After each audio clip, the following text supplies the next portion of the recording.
hey, everybody, Mike Griffith here. What an exciting first half of the Chick-fil-A Peach Bowl. Bulldogs down 14-10 to Luke Fickell in Cincinnati.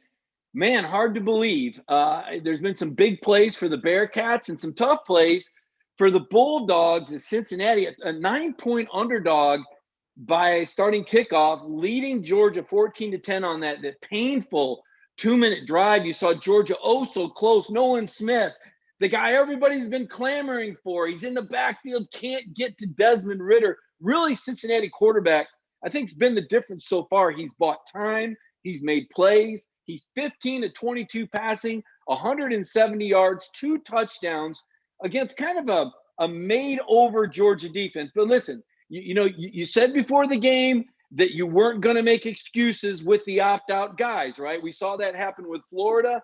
And everybody said, nope, that's not how Georgia's going to play it. There's 5-star quality and depth. And now it's going to be up to those 5 stars and Kirby Smart and his staff to make the halftime adjustments they need. You look at the statistics, and Georgia is actually outgaining Cincinnati. I mean, you look at the numbers, and you wouldn't know that Georgia was trailing. Georgia 242 yards to 198 for the Cincinnati Bearcats. You just get the feeling, though, that Cincinnati's coaching staff has done a little bit better job in their preparation. They've been ready for Georgia. You look at Cincinnati's run game, and you didn't figure they'd be able to run. Georgia leads the nation in run defense, and sure enough, Bearcats missing their leading rusher, 13 carries, 28 yards. Here's the curious stat.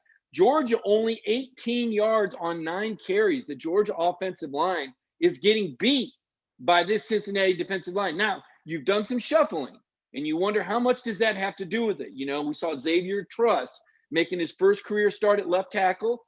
Haven't seen him really give up any pressures, but Jamari Salyer's gone inside the left guard. He'd been starting at left tackle all year. And then Justin Schaefer flipped from left guard to right guard. And that was kind of the shuffle. And you looked at that and you said, okay, if Truss can hold on at left tackle, this could work out all right. And JT Daniels hasn't really had much issue as far as protection. JT is 13-17 for 224 yards. 1 interception in the end zone. You saw that him and George Pickens looked like there was some confusion as to what George was expecting versus what JT threw, led to an interception early on for the Cincinnati Bearcats. Also, very costly special teams. We thought that special teams would be a big advantage for Georgia. Really hasn't been. The opening kickoff, Kearis Jackson didn't get back to the 20-yard line, and then Jake Camarda with just a horrible 4-yard punt. Just inexplicable. Jake has had some issues at key moments before. A couple years ago at the Sugar Bowl against Alabama. You think about the Notre Dame game. I mean, Camarda really an All-American year, but really came up short there. And Cincinnati was able to convert that, take that momentum from the shanked punt, and score the opening touchdown. Let me tell you, when you're the Cincinnati Bearcats and all you've done is play in the AAC all year, you don't really know what's going to happen when you play the SEC. You take that 7-0 lead, let me tell you, that confidence and that momentum that Cincinnati took from that. And Luke Fickell, hey, you read it on Dog Nation. Cincinnati told you they were coming in with a tough and nasty game plan, and they have been nasty. You just saw their starting left tackle get ejected for targeting just Dak Tyson Campbell after the play on the sideline. Cincinnati now down their starting center. They're down their starting left tackle. They're down their starting running back. Their All-American corners not playing. Listen, Georgia's got no excuses, folks. Cincinnati is missing some frontline players, just like the Bulldogs. This game is going to be won with the halftime adjustments. It's going to be up to Kirby Smart and Dan Lanning and Todd Monken to try and outsmart that Cincinnati staff. Cincinnati's 9-0. They've won a lot of football games this season. They got some key transfers, right? You always hear, well, they don't have a lot. Michael Young, that receiver, he's a transfer from Notre Dame. He's a big-time player. He's made some big-time catches. And that tight end, boy, he looked good. But speaking of tight ends, how about the start for Darnell Washington? That 38-yard catch that he had set up a score. 3 catches for 41 yards for Darnell. He's already been targeted 3 times. George Pickens, kind of a hot and cold game. George had that great, beautiful 51-yard catch, but he dropped a 3rd down throw. He had a 10-yard hold. We've seen Demetrius Robertson with a 10-yard hold.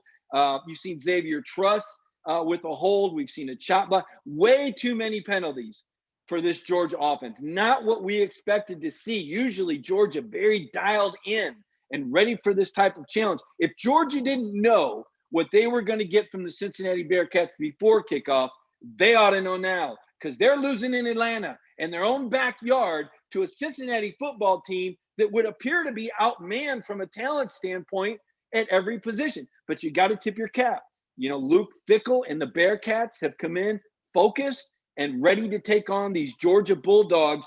Bulldogs, since JT Daniels has been under center, they've looked like world beaters. We kind of wondered, though, has it been the competition, right? Mississippi State, South Carolina, Missouri. And then we wondered, well, how good is Cincinnati? Well, according to the metrics and the recruiting stars, their metrics tell you that their talent is really on line with Missouri. But they don't look like Missouri out there. They look like a team that has a game plan, that believes, that's taken this game serious. And so the question is going to be, how does Georgia respond to the challenge? Now, remember, Cincinnati gets the football first in the second half. It's going to be up to Kirby Smart's defense to respond. They're going to have to get a stop to open up the second half, get a touchdown, some momentum. This is a game that Georgia can still win with some halftime adjustments and some execution. Georgia beating themselves. Like I said, Nolan Smith, got to finish plays when you get there. You know, we've seen Tyreek Stevenson. We've talked so much about him. He still hasn't made a play. He's a step late and a step slow, seemingly. And if Stevenson can make plays, Christopher Smith, we know he's not Richard LeCounte, but when he comes up to make a tackle, he's got to hit the guy. There's missed tackles. There's missed assignments. These are things that these players have been working on all year, with Kirby Smart helping to coach in the secondary, along with Charlton Warren. Georgia is a better football team than they have looked so far. Georgia fans know this.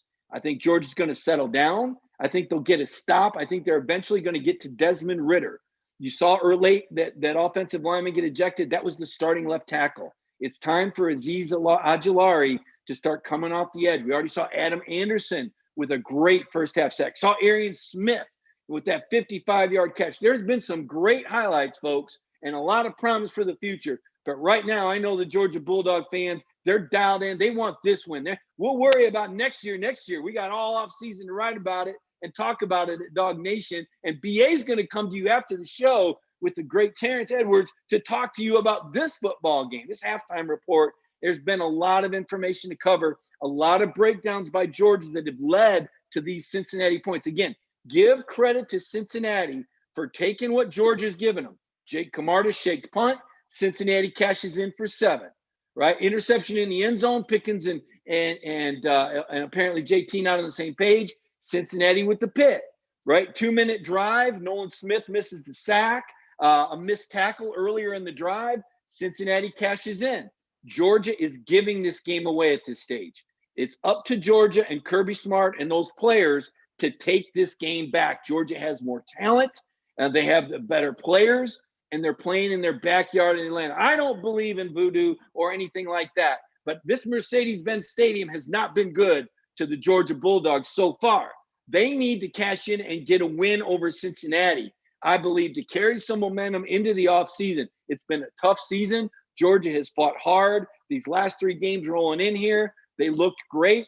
I think they're going to have a strong finish in the second half. I still like Georgia to win this game by more than a touchdown, probably 2 scores. Still believe that they can turn it around.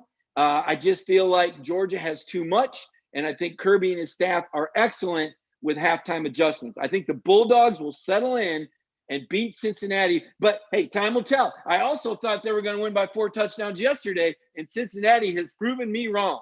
Desmond Ridder has come out there and put on a show. You got to give that Cincinnati quarterback some credit. And you know, some people, the conspiracy theories, they said, hey, Mike, maybe Chick-fil-A likes Cincinnati because the helmet logo looks a lot like the Chick-fil-A logo.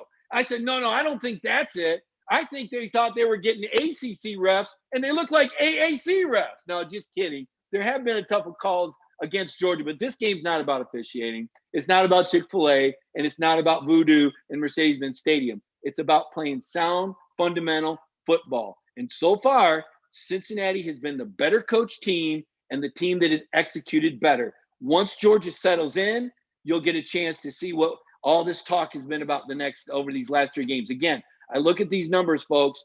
JT Daniels, 13-17, 224. Georgia is only stopping themselves. And then conversely, they've given Cincinnati life. Stay tuned. It's going to be a great second half. Brandon Adams, can't wait to hear what Brandon has to say with Terrence.